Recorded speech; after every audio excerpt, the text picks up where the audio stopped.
ಪ್ರಿಯ ಆಸರೆ ಟಿವಿ ವೀಕ್ಷಕರೇ, ನನಗಾದ ಅದ್ಭುತ ಎಂಬ ಈ ವಿಶೇಷ ಕಾರ್ಯಕ್ರಮಕ್ಕೆ ತಮ್ಮೆಲ್ಲರಿಗೂ ಸ್ವಾಗತ.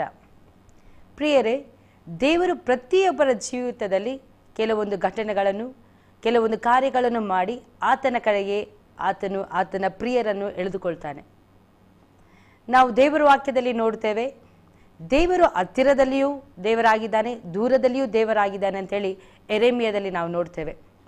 ಈ ಸಮಯದಲ್ಲಿ ಅವರ ಜೀವಿತದಲ್ಲಿ ದೇವರು ಯಾವ ರೀತಿಯಲ್ಲಿ ಅದ್ಭುತವನ್ನು ಮಾಡಿದ್ದಾರೆ ಎಂಬ ಒಂದು ಚಿಕ್ಕದಾದಂಥ ಸಾಕ್ಷಿಯನ್ನು ನಮ್ಮ ಆಸರೆ ಟಿವಿಯಲ್ಲಿ ಹಂಚಿಕೊಳ್ಳಲು ಬಂದಿರುತ್ತಾರೆ ಸರ್ ವಿಲ್ಫ್ರೆಡ್ ಅವರು. ಈ ಸಮಯದಲ್ಲಿ ಈ ಆಸರೆ ಟಿವಿಗೆ ಸರ್ ವಿಲ್ಫ್ರೆಡ್ ಅವರೇ, ನಿಮಗೆ ನಾವು ಸ್ವಾಗತವನ್ನು ಸಲ್ಲಿಸ್ತೇವೆ. ಸರ್ ವಿಲ್ಫ್ರೆಡ್ ಹಾಗೂ ಅವರ ಕುಟುಂಬ ನಮ್ಮ ಆಸರೆ ಟಿವಿಗೆ ಬಂದಿರುತ್ತಾರೆ. ದಯವಿಟ್ಟು ನಾವು ಈ ಸಮಯದಲ್ಲಿ ಅವರನ್ನು ನಾವು ಸ್ವಾಗತಿಸುತ್ತೇವೆ. ಪ್ರಿಯರೇ, ಇವರಿಬ್ಬರು ಸಹ ಶಿಕ್ಷಕರಾಗಿ ಅನೇಕ ಮಕ್ಕಳಿಗೆ ಶಿಕ್ಷಣವನ್ನು ಕೊಡುತ್ತಿದ್ದಾರೆ. ಇವರಿಗೆ ದೇವರು ಕೊಟ್ಟಂಥ ಭಾಗ್ಯ ಅನೇಕ ಮಕ್ಕಳಿಗೆ ಒಳ್ಳೆಯ ರೀತಿಯ ವಿದ್ಯಾಭ್ಯಾಸವನ್ನು ಕಲಿಸಿಕೊಡುವಂಥ ಒಂದು ಕೃಪೆಯನ್ನು ದೇವರು ಇವರಿಗೆ ಕೊಟ್ಟಿರ್ತಾರೆ. ದೇವರು ನಿಮ್ಮನ್ನು ಹೇರಳವಾಗಿ ಆಶೀರ್ವದಿಸಲಿ. ಮತ್ತು ಆಸರೆ ಟಿವಿಯ ಮೂಲಕವಾಗಿ ನಾವು ನಿಮಗೆ ಹೇಳ್ತೇವೆ, ದೇವರು ನಿಮ್ಮನ್ನು ಇನ್ನೂ ಹೆಚ್ಚಾದ ರೀತಿಯಲ್ಲಿ ಒಳ್ಳೆ ಜ್ಞಾನವನ್ನು ಕೊಟ್ಟು ಮಕ್ಕಳಿಗೆ ಒಳ್ಳೆ ರೀತಿಯಲ್ಲಿ ಕಲಿಸಿಕೊಡುವ ಹಾಗೆ ಕೃಪೆ ತೋರಿಸಲಿ ಅಂತೇಳಿ ನಾವು ನಿಮಗೆ ಆಶೀರ್ವದಿಸ್ತೇವೆ ಸರ್. Thank you. ಮತ್ತು ದಿನಾಲು ನೀವು ಆಸರೆ ಟಿವಿನ ನೋಡ್ತಾ ಇದ್ದೀರಾ? ದಿನಂಪ್ರತಿ ಬಹುಶಃ ಕೆಲವು ಸಮಯ 2 ಗಂಟೆ, ಕೆಲವು ಸಮಯ 2:30, ಕೆಲವು ಸಮಯ 3 ಗಂಟೆ ತನಕ. ಈ ಕಾರ್ಯಕ್ರಮ ನಿಮಗೆ ಆಸರೆ ಟಿವಿನ ನೀವು ನೋಡ್ತಾ ಇದ್ದೀರಾ ಅಂತೇಳಿ ನೀವು ಹೇಳ್ತೀರಾ.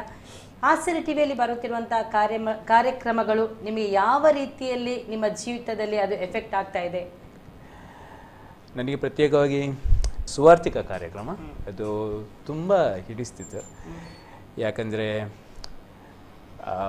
ಹೇಗೆ ಈ ಪಾಸ್ಟರ್ಗಳು ಕಷ್ಟಪಟ್ಟು ಅವರ ಕರೆಯನ್ನು ಅರ್ಥ ಮಾಡಿಕೊಳ್ಳುವುದೇ ನನಗೆ ತುಂಬ ಸಂತೋಷದ ವಿಷಯ. ದೇವರಿಗೆ ಬೇರೆ ಬೇರೆ ಮಂದಿಯನ್ನು ಬೇರೆ ಬೇರೆ ರೀತಿಯಲ್ಲಿ ಕರೆಯುತ್ತಾರೆ. ಎಲ್ಲದೂ ಕರೆ ಒಂದೇ ಲೆಕ್ಕ ಇರುವುದಿಲ್ಲ. ದೇವರು ಕರೆಯುವ ಅದೇ ನನಗೆ ನೋಡಲಿಕ್ಕೆ ತುಂಬ ಖುಷಿಯಾಗೋದು. ನಂತರ ಅದು ಕೇಳಿ ಅವರ ಅನುಭವಗಳು, ಪ್ರತ್ಯೇಕವಾಗಿ ಕ್ರಿಸ್ತನಿಗೋಸ್ಕರ ಅವರು ಪಡುವ ಕಷ್ಟ, ಅದೆಲ್ಲ ಕೇಳಲಿಕ್ಕೆ ತುಂಬ, ಅದು ನನಗೆ ಕೂಡ, ನಾನು ಕೂಡ ಒಬ್ಬ ದೇವರ ಸೇವಕನಾಗಬೇಕು ಅಂತ ಸಾಕಷ್ಟು ಬಾರಿ ನನಗೆ ಪ್ರೇರೇಪಣೆ ನೀಡಿದೆ. ಇದು ಅಂದರೆ ನೀವು ಹೇಳ್ತಾ ಇದ್ದೀರಾ ಈ ಸುವಾರ್ತಿಕ ಕಾರ್ಯಕ್ರಮದಲ್ಲಿ ಅವರ ಜೀವಿತದಲ್ಲಿ ಆದಂಥ ಬದಲಾವಣೆಗಳು, ದೇವರು ಯಾವ ರೀತಿಯಲ್ಲಿ ಅವರನ್ನು ಕರೆದನು, ಯಾವ ರೀತಿಯಲ್ಲಿ ಪ್ರತ್ಯೇಕಿಸಿದನು, ಯಾವ ರೀತಿಯಲ್ಲಿ ಅವರು ಸೇವೆ ಮಾಡ್ತಾ ಇದ್ದಾರೆ, ಮತ್ತು ಯಾವ ರೀತಿಯಲ್ಲಿ ಅವರು ಕ್ರಿಸ್ತನಲ್ಲಿ ಇದ್ದುಕೊಂಡು ಅವರು ಫಲ ಕೊಡ್ತಾ ಇದ್ದಾರೆ, ಮತ್ತು ಅವರ ಎಲ್ಲ ಅನುಭವಗಳು ನಿಮಗೆ ಒಂದು ತುಂಬಾ ಆಶೀರ್ವಾದಕರವಾಗಿದೆ. ಈ ಆಸರೆ ಟಿವಿ ಕಾರ್ಯಕ್ರಮ ಹೇಗೆ ಬರ್ತಾ ಇದೆ ಸರ್? ನಿಜವಾಗಿ ನಾನು ಈ ಆಸರೆ ಟಿವಿ ನೋಡೋದಕ್ಕಿಂತ ಮುಂಚೆ ತುಂಬ ಬೇರೆ ಚಾನೆಲ್ಗಳನ್ನು, ನ್ಯೂಸನ್ನು ಸಾಕಷ್ಟು ನೋಡ್ತಿದ್ದೆ, ಚರ್ಚೆಗಳನ್ನು ಸಾಕಷ್ಟು ನೋಡ್ತಿದ್ದೆ, ಬೇರೆ ಡ್ಯಾನ್ಸ್ ಕಾರ್ಯಕ್ರಮಗಳನ್ನು ಕೆಲವು ಸರಿ ನೋಡ್ತಿದ್ದೆ. ಆದರೆ ಯಾವುದರಿಂದ ನಾನು ಈ ಚಾನೆಲ್ ನೋಡಲಿಕ್ಕೆ ಶುರು ಮಾಡಿದೆ, ಬಹುಶಃ ಬೇರೆ ಕಾರ್ಯಕ್ರಮಗಳು ನಾನು ಸಾಕಷ್ಟು ಕಮ್ಮಿ, ನೆಗ್ಲಿಜಿಬಲ್ ಟೈಮ್ ಅಂತ ಹೇಳ್ಬೋದು. ಕೆಲವು ಸರಿ ಅವಳು ನನ್ನೊಟ್ಟಿಗೆ ಜಗಳ ಮಾಡ್ತಾಳೆ ನ್ಯೂಸ್ ನೋಡಲಿಕ್ಕೆ ಬೇಕಂತ. ಆದರೆ ನನಗೆ ಅದು ಚಾನಲ್ ಚೇಂಜ್ ಮಾಡಲಿಕ್ಕೆ ಕೆಲವು ಸರಿ ಕಷ್ಟ ಆಗ್ತದೆ. ಯಾಕಂದರೆ ನಾನು ದೇವರ ವಾಕ್ಯವನ್ನು ಬೇರೆ ಬೇರೆ ರೀತಿಯಲ್ಲಿ ಕೇಳಿದ್ದೇನೆ, ಆದರೆ ಇದು ಖಾಸಗಿ ಅನುಭವ, ವ್ಯಕ್ತಿಯ ಖಾಸಗಿ ಅನುಭವ, ಅದು ನನಗೆ ತುಂಬಾ ಹಿಡಿಸಿತು ಆಸರೆ ಟಿವಿಯಲ್ಲಿ. ಅಂದ್ರೆ ವೈಯಕ್ತಿಕ ಅವರನ್ನು ಮುಟ್ಟಿದ್ರು, ಯಾವ ರೀತಿಯಲ್ಲಿ ಕಷ್ಟಗಳು, ಸಂಕಟಗಳು, ವೇದನೆಗಳು, ದುಃಖಗಳು, ಎಲ್ಲಾ ಪರಿಸ್ಥಿತಿಯಲ್ಲಿ ದೇವರು ಯಾವ ರೀತಿಯಲ್ಲಿ ಅವರನ್ನು ಸಂತೈಸಿ ಅವರನ್ನು ಬಲಪಡಿಸಿ ಅವರನ್ನು ಮುನ್ನಡೆಸ್ತಾ ಇದ್ದಾರೆ. ಆ ಒಂದು ಕಾರ್ಯಕ್ರಮ ನಿಮಗೆ ಅಷ್ಟು ಮಾತ್ರ ಅಲ್ಲ, ಇದು ನನ್ನ ಸಾಕ್ಷಿ ಕಾರ್ಯಕ್ರಮ. ಅದರಲ್ಲಿ ಬೇರೆ ಬೇರೆ ಹಿನ್ನೆಲೆಗಳಿಗೆ ಬಂದ ವ್ಯಕ್ತಿಗಳನ್ನು ಯೇಸು ಮುಟ್ಟಿದ ರೀತಿ ಕೆಲಸ ನನಗೆ ಯೋಚನೆ ಮಾಡಲಿಕ್ಕೆ ಕೂಡ ಆಗುದಿಲ್ಲ, ಇಂಥದ್ದು ನಡೀತದ ಅಂತ. ಅಲ್ಲ, ಇದಕ್ಕಿಂತ ಮುಂಚೆ ನಾನು ಸಾಕಷ್ಟು ಕೇಳಿದ್ದೇನೆ, ನಾನು ನನ್ನ ಜೀವಿತದಲ್ಲಿ ನೋಡಿದ್ದೇನೆ. ಆದರೆ ಈ ಟಿವಿಯಲ್ಲಿ ನಾನು ಅದನ್ನು ವೀಕ್ಷಣೆ ಮಾಡುವಾಗ ಒಂಥರ ಬೇರೆ ಅನುಭವ ನನಗೆ ಆಗ್ತದೆ. ಖಂಡಿತವಾಗಿ. ಅಂದರೆ ನೀವು ಹೇಳಿದ ಪ್ರಕಾರವಾಗಿ ನಾವು ಸತ್ಯವೇದದಲ್ಲಿ ನೋಡ್ತೇವೆ, ಎಲೆ ಕಷ್ಟಪಡುವವರೇ, ಹೊರೆ ಹೊತ್ತವರೇ, ನೀವೆಲ್ಲರೂ ನನ್ನ ಬಳಿಗೆ ಬನ್ನಿರಿ. ಅಂದರೆ ದೇವರು ಅವರೇ ಬರಬೇಕು, ಇವರೇ ಬರಬೇಕು ಅಂತೇಳಿ ಯಾರಿಗೆ ಸಹ ಹೇಳಲಿಲ್ಲ. ಖಂಡಿತವಾಗಿ ಅಲ್ಲ, ನೀವು ಹೇಳುವ ಆ ಒಂದು ಹೇಳುವುದು ಏನಂತ ಹೇಳಿದ್ರೆ, ಎಲ್ಲ ರೀತಿಯಲ್ಲಿ ಅಂದರೆ ಎಲ್ಲೇ ಕಷ್ಟಪಡುವವರು ಅವರೇ ಹೋಗ್ತಾರೆ. ನೀವೆಲ್ಲರೂ ಸಹ ಯಾರೆಲ್ಲ ಕಷ್ಟವನ್ನು ಅನುಭವಿಸ್ತಾ ಇದ್ದಾರೆ, ಯಾರೆಲ್ಲ ದುಃಖದ ಅನುಭವದಲ್ಲಿ ಇದ್ದಾರೆ, ಅವರೆಲ್ಲರೂ ಸಹ ನನ್ನ ಬಳಿಗೆ ಬನ್ನಿ, ನಾನು ನಿಮ್ಗೆ ವಿಶ್ರಾಂತಿಯನ್ನು ಕೊಡ್ತೇನೆ ಅಂತ ಹೇಳಿದ್ದಾರೆ. ಆ ಒಂದು ಕಾರ್ಯಕ್ರಮ ನಿಮಗೆ ತುಂಬಾ ಹಿಡಿಸ್ತದೆ ಅಂತ ಹೇಳಿದ್ರೆ ಮತ್ತೆ ನಮ್ಗೆ ಅನಿಸ್ಬೋದು ದೇವರು ಇದೇ ರೀತಿ ಸಹಾಯ ಮಾಡ್ಬೋದು, ಇದೇ ರೀತಿ ಸಹಾಯ ಮಾಡ್ಬೋದು. ಅದೇ ದೇವರು ಮಾಡುವ ಸಹಾಯ ಬಿಯಾಂಡ್ ಅವರ್ ಇಮ್ಯಾಜಿನೇಷನ್, ನಮಗೆ ಯೋಚನೆ ಮಾಡ್ಲಿಕ್ಕೂ ಕೂಡ ಕೆಲವು ಸಾರಿ ಸಾಧ್ಯ ಇಲ್ಲ. ಅಂಥ ರೀತಿಯ ಕೆಲವು ಘಟನೆಗಳು ನಿಜವಾಗಿ ಅದು ನನ್ನ ವಿಶ್ವಾಸವನ್ನು ದೃಢಪಡಿಸಿದೆ. ದೇವರಿಗೆ ಸ್ತೋತ್ರ. ಮತ್ತೆ ಸರ್, ಈ ಒಂದು ಆಸರೆ ಟಿವಿ ಕಾರ್ಯಕ್ರಮ ನಿಮ್ಮ ಜೀವಿತದಲ್ಲಿ ಆಶೀರ್ವಾದ ತಂದಿದೆಯಾ ಸರ್? ವೈಯಕ್ತಿಕವಾಗಿ ನನಗೆ ತುಂಬ ನಾನು ಯೋಚನೆ ಮಾಡಿದ ರೀತಿಯಲ್ಲಿ ದೇವರನ್ನು ಮುಟ್ಟಿದ್ದಾರೆ. ಒಂದು ದಿನ ಫಾದರ್ ಸುಜಿತ್ ಜೇಮ್ಸ್ ಅವರ ಸಂದೇಶ ಟಿ ವಿಯಲ್ಲಿ ಬರ್ತಾಯಿತ್ತು. ಅವರು ಚರ್ಚಲ್ಲಿ ಮಾಡಿದ ಒಂದು ಪ್ರಸಂಗ ಟಿ ವಿಯಲ್ಲಿ ಬರ್ತಾಯಿತ್ತು. ನಾನು ಅದನ್ನು ವೀಕ್ಷಣೆ ಮಾಡ್ತಾಯಿದ್ದೆ. ಆವಾಗ ಅವರು ಬೇರೆ ಬೇರೆ ರೀತಿಯ ಗುಣಪಡಿಸುವ ದೇವರ ಗುಣಪಡಿಸುವ ಶಕ್ತಿಯ ಬಗ್ಗೆ ಮಾತಾಡ್ತಿದ್ರು. ನನಗೆ ಸುಮಾರು ವರ್ಷದಿಂದ, ಸುಮಾರು 2006ರಿಂದ ನನಗೆ ಸಿವಿಯರ್ ಆಗಿ ಸ್ಪಾಂಡಿಲಿಸಿಸ್ ಇತ್ತು. ನಾನು ಕಷ್ಟಪಡ್ತಿದ್ದೆ, ತುಂಬ ಹೊತ್ತು ಕೂತ್ಕೊಳ್ಳಿಕ್ಕೆ ಆಗ್ತಿರ್ಲಿಲ್ಲ, ನನ್ನ ಗಂಟಲನ್ನು ಈ ಕಡೆ ಎಲ್ಲ ತಿರುಗಿಸ್ಲಿಕ್ಕೆ ಆಗ್ತಿರ್ಲಿಲ್ಲ, ತುಂಬ ಕಷ್ಟಪಡ್ತಿದ್ದೆ. ನಾನು ವೃತ್ತಿಯಲ್ಲಿ ಶಿಕ್ಷಕ, ತುಂಬ ಟೈಪ್ ಮಾಡಬೇಕಾಗ್ತದೆ, ಅದು ಕೂಡ ಕಷ್ಟಪಡ್ತಿದ್ದೆ ನಾನು. ಆದರೆ ಆ ಕಾರ್ಯಕ್ರಮ ನಾನು ವೀಕ್ಷಣೆ ಮಾಡ್ತಿರುವಾಗ ಕೊನೆಗೆ ಅವರು ಯಾರಿಗೆಲ್ಲ ಪ್ರಾರ್ಥನೆ ಮಾಡಲಿಕ್ಕೆ ಬೇಕು ಕೈ ಮೇಲೆ ಹಾಕಿ ಪ್ರಾರ್ಥನೆ ಮಾಡಿ ಅಂತ ಹೇಳುವಾಗ ನನಗೆ ಪ್ರಾರ್ಥನೆ ಮಾಡುವ ಕೃಪೆ ದೊರಕಿತು. ನಾನು ಪ್ರಾರ್ಥನೆ ಮಾಡ್ತಿದ್ದೆ ಮತ್ತು ನಾನು ನನ್ನ ಇದು ಗುಣ ಆಗಲಿ, ನನ್ನ ನೋವು ಗುಣ ಆಗಲಿ ಅಂತ ಪ್ರಾರ್ಥನೆ ಮಾಡಿದೆ. ಆದರೆ ಅದ್ಭುತಕ್ಕಾದಿತ್ತು, ನಾನು ಎದ್ದ ಮೇಲೆ ನನಗೆ ಅದು ನೋವು ಹೋದಾಗ ಅನುಭವ ಆಯಿತು. ಆದರೆ ಅದು ನಿಜವಾಗಿ ಅದು ನಂಬೇಕಾ ಬೇಡ ಅಂತ ಒಂಥರ. ನಂತರ ನನ್ನ ಕಾಲು ಗಂಟಿನಲ್ಲಿ ಕೂಡ ತುಂಬ ನೋವಿತ್ತು. ನಾನೊಂದು ರಾಂಗ್ ಶೂಸ್ ಪರ್ಚೇಸ್ ಮಾಡಿದ್ದೆ. ಅದರ ನಂತರ ಬಂದ ನೋವು ಅದು ಬಿಡಲೇ ಇಲ್ಲ. ಆದರೆ ಆ ನೋವು ಕೂಡ, ಅದಕ್ಕೆ ನಾನು ಪ್ರಾರ್ಥನೆ ಮಾಡಲಿಲ್ಲ ಆ ನೋವಿಗೋಸ್ಕರ, ಆದರೆ ಆ ನೋವು ಕೂಡ ಇದ್ದಿರಲಿಲ್ಲ. ನಾನು ಸೀದಾ ಹೋಗಿ ನನ್ನ ಹೆಂಡತಿ ಮಲಗಿದ್ದು, ಅವಳಿಗೆ ಹೋಗಿ ಹೇಳಿದೆ, ನೋಡು ನನ್ನ ನೋವೆಲ್ಲ ಹೋಯಿತು ಅಂತ. ಅವಳನ್ನು ನೋಡಿಕೊಂಡು ಅಂತ ಓಕೆ ಆಗಿದ್ದಿರ್ಬೋದಂತ. ಆದರೆ ಆ ದಿನ ನಾನು ನಿಜವಾಗಿ ನಂಬಲಿಲ್ಲ, ಹೋಗಿದೆ ಎಂಬುದು ನಂಬಲಿಲ್ಲ. ಆ ರೀತಿ ಕಷ್ಟ ಇತ್ತು ನನಗೆ. ಅಷ್ಟು ನೋವು ನಾನು ಅನುಭವಿಸ್ತೇನೆ. ನಾನು ಎಕ್ಸ್ರೇ ತೆಗೆದಿದ್ದೇನೆ ಇದ್ರ ಬಗ್ಗೆ. ನಾನು ಹೋಮಿಯೋಪತಿ ಮೆಡಿಸಿನ್ಗೆ ಒಮ್ಮೆ ಅದರಿಂದ ಆದ್ರೂ ಗುಣ ಆಗ್ತದೆ ನೋಡು, ಯಾಕಂದ್ರೆ ನನಗೆ ಪೇನ್ ಕಿಲ್ಲರ್ ತೆಗಿಲಿಕ್ಕೆ ಬೇಡ ಇತ್ತು. ಹಾಗೆ ನಾನು ಬೇರೆ ಬೇರೆ ಆಪ್ಷನ್ ಅನ್ನು ಟ್ರೈ ಮಾಡಿದ್ದೇನೆ ನಿಜವಾಗಿ, ಮತ್ತು ಬಿಟ್ಟಿದ್ದೇನೆ. ನಾನು ಇದು ನನ್ನ ಜೀವನದ ಪಾರ್ಟ್, ಇದು part and parcel of my life ಅಂತ ಹೇಳ್ಕೊಂಡು ನನಗೆ ನಿಜವಾಗಿ ಗಳಿಗೆ ಮದ್ದು ತೆಗೆದು ಪೇನ್ ಕಿಲ್ಲರ್ ತೆಗೆದು ಬೇಡ ಇತ್ತು. ಅದಕ್ಕೆ part and parcel of life ಅಂತ ಹೇಳ್ಕೊಂಡು ನಾನು ಅದನ್ನು ಅನುಭವಿಸ್ತಾ ಇದ್ದೆ. ಆದರೆ ಈಗ ನನಗೆ ಆ ಮರುದಿನದಿಂದ ನೋಡಿ, ನಾನು ಇದು ಮಾಡಿ ಎಷ್ಟು ಸಮಯ ಆಯಿತು, ನಾನು ಹೀಗೆ ಮಾಡಿ ನನಗೆ ಆಗ್ತಿರ್ಲಿಲ್ಲ, ಕಷ್ಟ ಆಗ್ತಿತ್ತು ನನಗೆ ಮಾಡಲಿಕ್ಕೆ. ನಾನು ಈಗೆಲ್ಲ ನೋಡಲಿಕ್ಕೆ ಆಗ್ತಿರ್ಲಿಲ್ಲ ನನಗೆ, ಹೀಗೆ ತಿರುಗೆಲ್ಲ ನೋಡಲಿಕ್ಕೆ ಆಗ್ತಿರ್ಲಿಲ್ಲ ನನಗೆ, ತಿರುಗಿ ನೋಡಲಿಕ್ಕೆ ಆಗುತ್ತೆ. ಜಾಸ್ತಿ ಹೊತ್ತು ಒಬ್ಬನಿಗೆ ಹೀಗೆ ನೋಡಿ ಮಾತಾಡಲಿಕ್ಕೆ ಆಗ್ತಿರ್ಲಿಲ್ಲ. ಈಗ ನಾನು ಆ ಕಾರ್ಯಕ್ರಮ ನೋಡಿ ಸುಮಾರು 15-20 ದಿನ ಆಯಿತು, ಜಾಸ್ತಿ ಆಯಿತು ಕಾಣಬೇಕು, ನನಗೆ ಗೊತ್ತಿಲ್ಲ ಟೆಲಿಕಾಸ್ಟ್ ಎಕ್ಸಾಕ್ಟ್ಲಿ ಯಾವಾಗ ಆದದಂತ.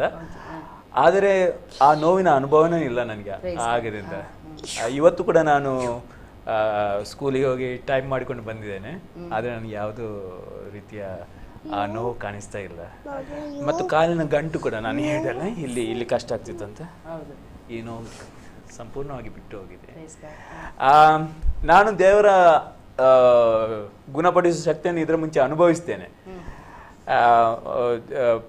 ಪ್ರೀಚ್ ಮಾಡುವಾಗ, ನಾನು ದೇವರ ವಾಕ್ಯವನ್ನು ಕೇಳುವಾಗ ನನ್ನ ಕುಟುಂಬದಲ್ಲೂ ಸಾಕಷ್ಟು ಮಂದಿಗೆ ಗುಣಪಡುವ ಶಕ್ತಿ ಅನುಭವ ಆಗಿದೆ. ಆದರೆ ಟಿವಿಯಲ್ಲಿ ಒಂದು ಕಾರ್ಯಕ್ರಮ ನೋಡಿ, ನಾನು ನೋಡಿಲ್ಲ ಆ ಮನುಷ್ಯನನ್ನು, ಆದರೆ ಅವರು ನನ್ನ ನೋಡಿಲ್ಲ, ಅವರು ನನಗೋಸ್ಕರ ಪ್ರಾರ್ಥನೆ ಮಾಡ್ತಾರೆ ಅಂತ ಗೊತ್ತಿಲ್ಲ, ಏನಿಲ್ಲ.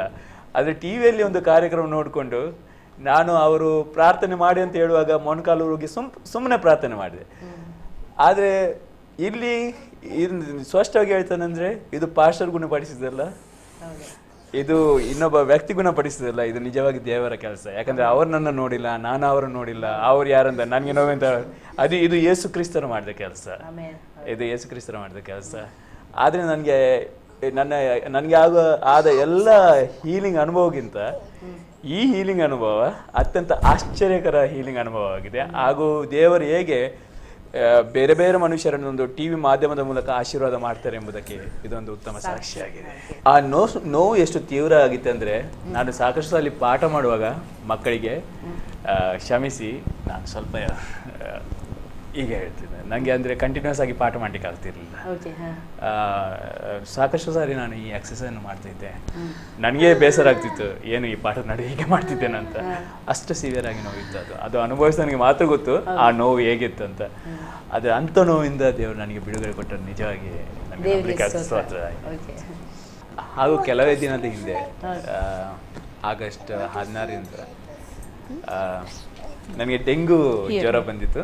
ನಾನು ತುಂಬ ನಿತ್ರಾಣಗೊಂಡಿದ್ದೆ ಹಾಗೂ ತುಂಬ ಕಷ್ಟಪಡ್ತಿದ್ದೆ ಜ್ವರದಿಂದ. ಆದರೆ ಆ ಸಮಯದಲ್ಲಿ ಇದನ್ನು ತಿಳಿದ ವಿದ್ಯಾರ್ಥಿನಿ ಒಬ್ಬಳು ಆಸರೆ ವಿಶ್ವಾಸದ ಮನೆಯಲ್ಲಿ ನನಗೋಸ್ಕರ ಪ್ರಾರ್ಥನೆ ಮಾಡಿದರು. ಸಾಕಷ್ಟು ಮಂದಿ ನನಗೋಸ್ಕರ ಪ್ರಾರ್ಥನೆ ಮಾಡಿದ್ದಾರೆ. ಆದರೆ ಆ ಪ್ರಾರ್ಥನೆಯ ಫಲವಾಗಿ ನಾನು ಯೋಚನೆ ಯಾಕಂದರೆ ಇದಕ್ಕಿಂತ ಮುಂಚೆ ಕೂಡ ನನಗೆ ಒಮ್ಮೆ ಡೆಂಗಿ ಆಗಿತ್ತು. ಆವಾಗ ನಾನು ತುಂಬ ಕಷ್ಟಪಟ್ಟು ನೀವು ಕೊನೆಗೆ ನೆತ್ತರು ಕಾರುವ ಹಂತಕ್ಕೆ ತಲುಪಿದೆ. ರಕ್ತ ಕಾರುವ ಹಂತಕ್ಕೆ ಪರಿಸ್ಥಿತಿ ಬಂದಿದೆ. ಬೆಂಗಳೂರಲ್ಲಿ ಯಾವಾಗ ನಾನು ಸೈಂಟ್ ಜಾನ್ಸ್ ಮೆಡಿಕಲ್ ಕಾಲೇಜಲ್ಲಿ ಅಲ್ಲಿ ನಾನು ಟ್ರೀಟ್ಮೆಂಟ್ ತಗೊಂಡಿದ್ದೆ. ಅದು ಬೆಂಗಳೂರಲ್ಲಿರುವಾಗ 2002ನೇ ಇಸ್ವಿಯಲ್ಲಿ ಆದದ್ದು. ಅದೇ ನನಗೆ ಆ ಡೆಂಗು ಫೀವರ್ ಏನಂತ ನಿಜವಾಗಿ ಗೊತ್ತಿದೆ ನನಗೆ. ಓಕೆ, ಅದು ಅನುಭವಿಸ್ಕೊತೆ ಯಾವ ಹಂತಕ್ಕೆ ಕೊಂಡೋಗ್ತದೆ ಅಂತ ಕೂಡ ಗೊತ್ತಿದೆ. ನಾನು ನಿಜವಾಗಿ ಯಾವಾಗ ಸಾಯ್ತಾನೆ ಅಂತ ಯೋಚನೆ ಮಾಡಿದೆ. ನಾನು ಡಾಕ್ಟರ್ ಕೂಡ ಮಧ್ಯಾಹ್ನದೊಳಗೆ ನನಗೆ ಡಿಸ್ಚಾರ್ಜ್ ಮಾಡಿ ಮನೆ ಕಳಿಸ್ತಾರೆ. ಆ ಸ್ಥಿತಿಯಲ್ಲಿದ್ದ ಮನುಷ್ಯನನ್ನು ನನಗೆ ಡಿಸ್ಚಾರ್ಜ್ ಮಾಡ್ಲಿಕ್ಕೆ ಕೂಡ ಯಾರು ಇದ್ದಿಲ್ಲ ಆವಾಗ. ಅದು ಕೂಡ ಪ್ರಾರ್ಥನೆಯಿಂದ ಆದದ್ದು. ಈ ಸಾರಿ ಕೂಡ ಎಲ್ಲರೂ ಮಾಡಿದ ಪ್ರಾರ್ಥನೆ ಫಲವಾಗಿ ನಾನು ನಿರೀಕ್ಷೆ, ಯಾಕಂದ್ರೆ ನನಗೆ ಡಾಕ್ಟರ್ಗಳು ಇನ್ನೂ 5 ದಿನ ರೆಸ್ಟ್ ಮಾಡಬೇಕಂತ ಇದ್ರು. ಅದು ನನ್ನ ಪಾಠ ಮುಗಿದಿಲ್ಲ ಅಂತ ನಾನು ನಿಜವಾಗಿ ಆಸ್ಪತ್ರೆಯಿಂದ ಹೊರಗೆ ಬಂದ ದಿನದಿಂದ ಸೀದಾ ಹೋಗಿ ನಾನು ಶಾಲೆಗೆ ಹೋಗಿ ಪಾಠ ಮಾಡುವ ಶಕ್ತಿಯನ್ನು ದೇವರು ನನಗೆ ಕೊಟ್ಟಿದ್ದಾನೆ. ನಿಜವಾಗಿ ಮಾಡಿದ ಎಲ್ಲ ಪ್ರಾರ್ಥನೆಗೋಸ್ಕರ ಹಾಗೂ ವಿಶ್ವಾಸದ ಮನೆ ಮಾಡುವ ಎಲ್ಲ ಅದ್ಭುತ ಕಾರ್ಯಗಳಿಗೋಸ್ಕರ. ಯಾಕಂದರೆ ಈ ಜನರನ್ನು ನೋಡುವುದೇ ಅದ್ಭುತ. ಆ ದೇವರ ಪ್ರೀತಿ ಇದ್ದ ವ್ಯಕ್ತಿಗೆ ಮಾತ್ರ ಮಾಡಲಿಕ್ಕೆ ಇದು ಸಾಧ್ಯ. ಇದು ದೇವರ ಪ್ರೀತಿಯ ಅದ್ಭುತ. ಹಾಗೆ ನಿಜವಾಗಿ ನಾನು ವಿಶ್ವಾಸದ ಮನೆ ಹಾಗೂ ನೀವು ಮಾಡೋ ಎಲ್ಲ ಮನುಷ್ಯಗೋಸ್ಕರ ನಾನು ದೇವರಿಗೆ ಕೃತಜ್ಞತೆಯನ್ನು ಸಲ್ಲಿಸ್ತೇನೆ. ಇವತ್ತು ಈ ಸಾಕ್ಷಿ ನಾನು ಇಲ್ಲಿ ಹೇಳೋದು ಕೂಡ ಅದ್ಭುತ. ನಾನು ಯಾಕಂದರೆ ಇಲ್ಲಿ ಬಂದು ಈ ಸಾಕ್ಷಿಯನ್ನು ನನಗೆ ನಿಜವಾಗಿ ದೇವರು ಹೇಳ್ತಾ ಇದ್ರು ಈ ಅನುಭವದ ಕುರಿತು ಹೇಳು ಅಂತ. ಆದರೆ ನಾನು ಯಾಕೆ ತಪ್ಪಿಸ್ಕೊಳ್ತಾ ಇದ್ದೆ. ನಾನು ನಿಜವಾಗಿ ಇವತ್ತಿಲ್ಲಿ ಬರುವಾಗ ಕೂಡ ಇದನ್ನು ಶೇರ್ ಮಾಡ್ಬೇಕಂತ ಬಂದವನೇ ಅಲ್ಲ. ನಾನು ಬಂದದ್ದು ಬೇರೆ ಕಾರಣಕ್ಕೋಸ್ಕರ. ಆದರೆ ದೇವರ ಅದ್ಭುತ ನೋಡಿ ನನ್ನ ಬಾಯಿಂದ ಇದು ಅವರಿಗೆ ಹೇಳಿಸ್ಬೇಕಿತ್ತು, ಅವ್ರಿಗೆ ಹೇಳಿಸಿದ್ರು ಖಂಡಿತವಾಗಿ. ಮ್ಯಾಮ್, ಆರ್ ಯು ವಾಚಿಂಗ್ ಆಸರೆ TV? Yes, I keep watching with him. Okay. Though I don't understand the language, I like to watch this channel. You like to watch the Asare TV? Yes. You are blessed, ma'am? You are blessed? Yes. Okay. ಪ್ರಿಯರೇ, ನಾವು ಈಗಾಗಲೇ ಅವರ ಬಾಯಿಂದ ಸಹ ಕೇಳ್ತಾ ಇದ್ದೇವೆ. ನೋಡಿ, ಅವರಿಗೆ ಭಾಷೆ ಬರುವುದಿಲ್ಲ, ಅಂದರೆ ಕನ್ನಡ ಭಾಷೆ ಅವರಿಗೆ ಬರುವುದಿಲ್ಲ. ಅವರಿಗೆ ಹಿಂದಿ ಮತ್ತು ಇಂಗ್ಲೀಷ್ ಮಾತ್ರ. ಆದರೂ ಸಹ ಈ ಒಂದು ಭಾಷೆಯ ಮಧ್ಯದಲ್ಲೂ ಸಹ ಅವರಿಗೆ ಈ ಒಂದು ಆಸರೆ ಟಿವಿಯನ್ನು ವೀಕ್ಷಿಸ್ತಾ ಇರಬೇಕು ಎಂಬ ಆಸೆ ದೇವರವರ ಹೃದಯದಲ್ಲಿ ಮೂಡಿದ್ದಾರೆ. ಅದಕ್ಕಾಗಿ ನಾನು ದೇವರಿಗೆ ಸ್ತೋತ್ರ ಸಲ್ಲಿಸ್ತೇನೆ. ಆಸರೆ ಟಿವಿ ವೀಕ್ಷಕರೇ, ಇದುವರೆಗೂ ನೀವು ತಾಳ್ಮೆಯಿಂದ ನಮ್ಮ ಆಸರೆ ಟಿವಿ ಕಾರ್ಯಕ್ರಮವನ್ನು ವೀಕ್ಷಿಸುತ್ತಾ ಇದ್ರಿ. ಅದಕ್ಕಾಗಿ ನಿಮ್ಮೆಲ್ಲರಿಗೂ ನಾನು ಧನ್ಯವಾದ ಸಲ್ಲಿಸುತ್ತೇನೆ. ಇನ್ನು ಮುಂದೆ ಸಹ ನೀವು ಆಸರೆ ಟಿವಿಯನ್ನು ವೀಕ್ಷಿಸುತ್ತಾ ಇರಬೇಕಾಗಿ ನಾನು ನಿಮ್ಮಲ್ಲಿ ಕೇಳಿಕೊಳ್ಳುತ್ತೇನೆ. ಇನ್ನು ಮುಂದಿನ ಸಂಚಿಕೆಯಲ್ಲಿ ಮುಂದಿನ ಒಂದು ವಿಶೇಷ ಅತಿಥಿಯೊಂದಿಗೆ ನಾನು ನಿಮ್ಮ ಜೊತೆಯಲ್ಲಿ ಬರಲಿಕ್ಕೆ ಇಷ್ಟಪಡುತ್ತೇನೆ. ಅಲ್ಲಿಯವರೆಗೂ ನೀವು ನಮ್ಮ ಆಸರೆ ಟಿವಿಯನ್ನು ವೀಕ್ಷಿಸುತ್ತಾ ಇರಿ ಅಂತೇಳಿ ನಾನು ನಿಮ್ಮಲ್ಲಿ ಕೇಳಿಕೊಳ್ಳುತ್ತೇನೆ. ಇಲ್ಲಿ ಬಂದು ತಮ್ಮ ಅದ್ಭುತವಾದಂಥ ಸಮಯವನ್ನು ಸಹ ಲೆಕ್ಕ ಅಂದರೆ ಮಾಡದೆ ವಿಶೇಷವಾದ ರೀತಿಯಲ್ಲಿ ವಿಲ್ಫ್ರೆಡ್ ಸರ್ ಅವರು ಕುಟುಂಬ ಸಮೇತವಾಗಿ ಬಂದು ಪುಟಾಣಿ ಮಗು ಜೊತೆಯಲ್ಲಿ ಬಂದು ಇಲ್ಲಿ ನಮ್ಮ ಜೊತೆಯಲ್ಲಿ ಇದ್ದು ತಮ್ಮ ಅಮೂಲ್ಯ ಸಮಯವನ್ನು ನಮ್ಮ ಜೊತೆಯೊಂದಿಗೆ ವ್ಯಯ ಮಾಡಿದ್ದಾರೆ. ಅದಕ್ಕೆ ಆಸರೆ ಟಿವಿ ಪರವಾಗಿ ನಾನು ಇವರಿಗೆ ಹೃತ್ಪೂರ್ವಕವಾಗಿ ನಾನು ವಂದನೆಯನ್ನು ಸಲ್ಲಿಸುತ್ತೇನೆ. ದೇವರು ನಿಮ್ಮನ್ನು, ನಿಮ್ಮ ಕುಟುಂಬವನ್ನು, ನಿಮ್ಮ ಎಲ್ಲ ಟೀಚಿಂಗ್ ಮಿನಿಸ್ಟ್ರಿಯನ್ನು ಆಶೀರ್ವದಿಸಲಿ, ಅಭಿವೃದ್ಧಿ ಪಡಿಸಲಿ ಅಂತೇಳಿ ನಾನು ನಿಮ್ಮನ್ನು ಶುಭ ಹಾರೈಸುತ್ತಾ ವಂದಿಸುತ್ತೇನೆ ಸರ್. ಧನ್ಯವಾದಗಳು. Thank you.